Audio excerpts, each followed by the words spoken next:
अग्निपथ को चीन प्रबल डर धरी चीन मुकाबला एकमात्र पथ हेउछि अग्निपथ।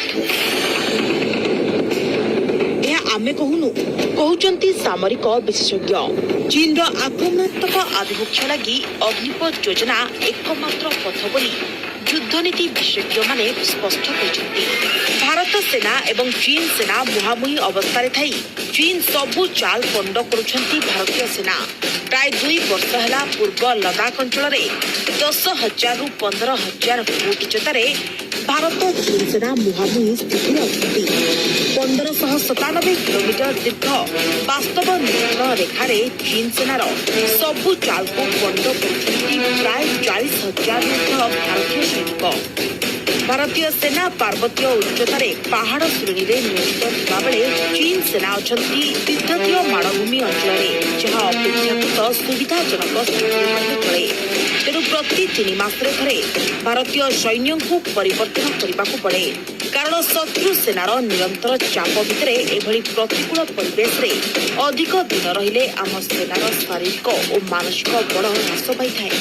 सबुठु बड़ कथा श्री जिनपिंग परी आजीवन नेता नेतृत्व में चीन को स्थापना करने भारत को आगामी दिन में एलएसी समस्त 3,488 किलोमीटर व्यापी सेना मुतयन करने वर्तमान परिस्थितिर मुकाबला भारत को 24 घंटा पेट्रोलिंग अपेक्षा सर्वेलांस डिवाइस द्वारा एलएसी को मॉनिटर करथिबा टेक्निकल कैपेसिटी युक्त युवकों को अधिक संख्यार नियुक्ति देबाकू पड़िबो।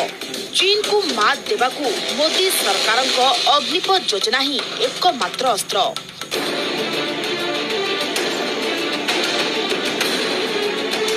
आंचलिक सुरक्षा परिस्थिति को देखि भारतीय सेना सबुठु उपयुक्त श्रृंखलित और साहसी युवक मानक नियुक्ति दिया जो पाखरे चीन सेना सह मुकाबला करिबार साहस थिबो। सेमानंकु सर्वोत्तम सामरिक भित्तिभूमि अस्त्र शस्त्र आदि जोगाई दिया। अग्निपथ योजना रे केवल भारतीय सेना रे हाराहारी बयस कमाइबाकू योजना करा जाय नाही बरं अग्निवीर मानक भितरे श्रृंखला देशप्रेम और दक्षता वृद्धि करबा पई लक्ष्य रखा जायछि। 4 वर्ष भितरे सेमाने उपयुक्त तालीम सह वैषयिक दक्षता अर्जन करिबे। एमानंकु सदर्न कमांड रे नियुक्ति दिया नहीं बरं निम्न वायुचाप और कम अम्लजान थिबा पार्वतीय उच्चतार नियुक्ति दिया।